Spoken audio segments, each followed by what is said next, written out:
Alright, I just wanted a quick note to finish on here, guys, because I thought it was important. We spoke in the last video about the different strategies available to international businesses, but what we've tended to find is there has been absolutely a shift towards some of those strategies. And the reason why is because the international strategy, that is the one with low pressures for both local responsiveness and cost reductions, has been found to be not particularly viable in the long term. As I mentioned before, it is quite uncommon for an industry to have neither high pressures for local responsiveness nor for cost reductions. And to survive, many firms actually need to shift to either a global standardization strategy to reduce those costs, or to a transnational strategy, even better, although more difficult to achieve,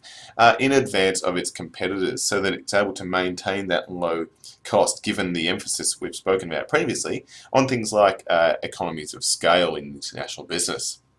Localization, on the other hand, may give a firm a competitive edge, but what we tend to find is that if a firm is simultaneously facing aggressive competitors at the same time, the company will have to reduce its cost structures. So even what that means is even if initially there might be that pressure for local responsiveness and not such a pressure for cost reductions, if that's identified by competitors as a lucrative market, then you'll see more competitors entering that particular market, which will drive the competition up and force those firms in who had previously pursued a localization strategy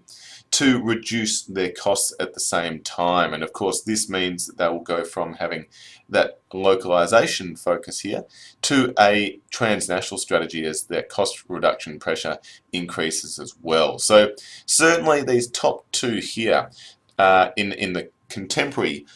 context of international business tend to be the most commonly employed ones, just because there is that key focus more than ever today, and it will likely to be the case into the future, on that low cost base.